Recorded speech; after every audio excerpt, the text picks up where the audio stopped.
அனைவருக்கும் வணக்கம். நான் ஜோதிடர் ஆனந்தி, சேலம்.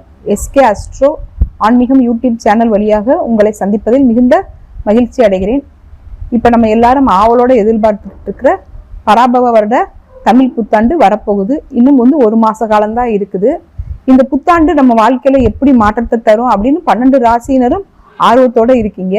அப்படி பார்க்கும்போது இந்த வருடத்தோட ராஜா அப்படிங்கிறவர் குரு பகவான், மந்திரி அப்படிங்கிறவர் செவ்வாய், சேனாதிபதி சந்திரன், அர்க்காதிபதி சந்திரன், மேகாதிபதி சந்திரன், சஸ்யாதிபதி குரு, ரசாதிபதி சனி, நிதாதிபதி குரு.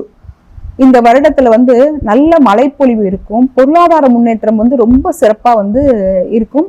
அதாவது ஒரு வருடத்துல ராஜாவாக வரக்கூடிய கிரகம் இப்ப நமக்கு 2/6/2026 அன்னைக்கு உச்சமாகிறார் குரு பகவான். இந்த வருடத்தோட ராஜா குரு பகவான் உச்சமாகிறார். அப்ப பொருளாதாரத்துல மிகப்பெரிய வளர்ச்சி வரும். அதே நேரத்துல குரு உச்சமாகிற நேரத்துல சற்றேறக்குரிய ஒரு 4 மாதம் கழித்து கேது பகவானும் அந்த கடகராசியில சேர்றாரு. அப்ப குரு கேது சேர்க்கை கேல யோகம் அப்படின்னு சொன்னா கூட பொருளாதாரத்துல உலகமே ஒரு உலக நாடுகள் எல்லாமே வல்லரசாகக்கூடிய அளவுக்கு பொருளாதார முன்னேற்றம் பெரிய லெவல்ல வரும். அதே மாதிரி இப்ப நிறைய போர் நடந்துட்டு இருக்குது. அந்த போரோட தாக்கம் எல்லாமே குறையக்கூடிய சூழ்நிலைகள் உருவாகும்.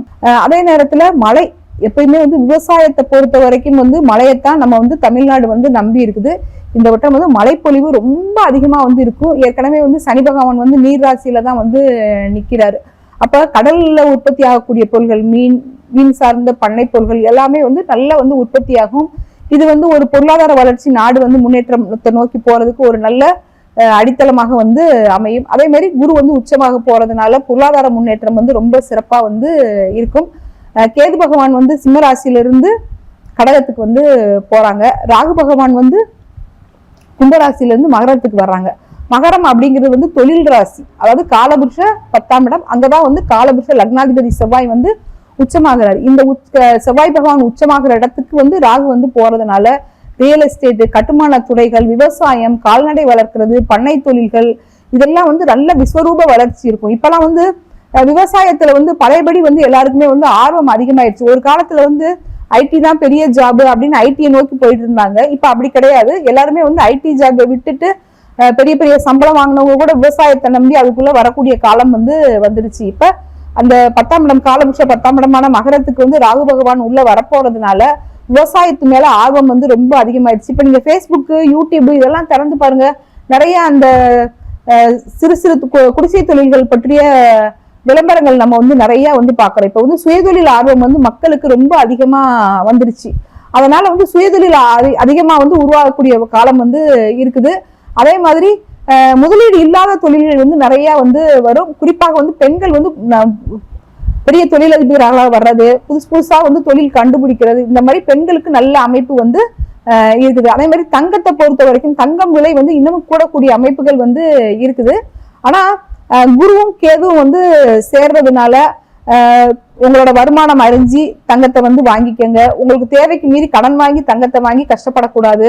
அதே மாதிரி பங்கு சந்தையை பொறுத்த வரைக்கும் இந்த ஆண்டு நீண்ட காலம் இன்வெஸ்ட்மெண்ட்ல பங்கு சந்தையில இன்வெஸ்ட்மெண்ட் பண்ணலாம். குறுகிய கால இன்வெஸ்ட்மெண்ட் அன்றாட ட்ரேடிங்கை தவிர்த்துக்கிறது நல்லது. ஆன்மீகத்தை பொறுத்த வரைக்கும் இந்த ஆண்டு, அதாவது 2026ஆம் ஆண்டை பொறுத்த வரைக்கும் ஆன்மீகத்தை பொறுத்த வரைக்கும் மிகப்பெரிய வளர்ச்சி உண்டு. நிறைய கோயில்கள் கும்பாபிஷேகம் நடக்கக்கூடிய சூழ்நிலைகள் உருவாகும். ஏற்கனவே பாலடைஞ்ச கோயில்கள் இதெல்லாம் நல்ல அரசாங்கத்தால திரும்ப எடுத்து செய்யப்பட்டு கும்பாபிஷேகம் நடந்ததுக்கு வாய்ப்பு இருக்கு. அதே மாதிரி மக்கள்கிட்ட ஒற்றுமை உணர்வு நல்லா அதிகரிக்கும்.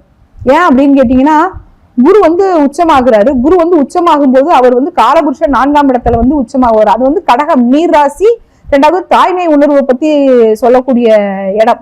அப்ப அந்த இடத்துல குரு கேது சேர்க்கை ஏற்படுறதுனால மக்களுக்குள்ள ஒரு அந்யோன்யம், ஒரு பரஸ்பர ஒற்றுமைகள் இதெல்லாம் வரக்கூடிய வாய்ப்புகள் அதிகமா இருக்கு. நிறைய பேர் வெளியூர், வெளிநாடு, வெளிமாநிலத்துக்கு பூர்வீகத்தை விட்டு வேலை, தொழில், உத்தியோகம் காரணமாக செல்லக்கூடிய அமைப்புகள் உருவாகும். அதே மாதிரி பினான்ஸ் தொழில் பண்றாங்க இல்லையா, அதிகமா இன்வெஸ்ட்மெண்ட் பண்ணி நிறைய வட்டி கொடுத்து வாங்குவாங்க இல்லையா, அவங்க எல்லாம் குரு கேது சேர்க்கை ஏற்படுறதுனால இவங்க யாருக்கு பணம் வட்டி கொடுக்குறாங்களோ அவங்களோட நிலைமை அறிஞ்சு பணம் கொடுக்கணும். இப்ப ஒருத்தவங்களுக்கு ரீபேயிங் கெப்பாசிட்டி இல்லாத ஒருத்தவங்களுக்கு 5 லட்சம் 10 லட்சம் கொடுத்துட்டு அவங்க கிட்ட வசூல் பண்ற கஷ்டப்படக்கூடாது இல்லையா? அதனால வந்து ரீபேயிங் கெப்பாசிட்டி தெரிஞ்சு அவங்களுக்கு மட்டும் வட்டிக்கு பணம் கொடுத்து வாங்கினாங்கன்னா அவங்களோட வாழ்வாதாரம் வந்து பெருசாக வந்து பாதிக்கப்படாது.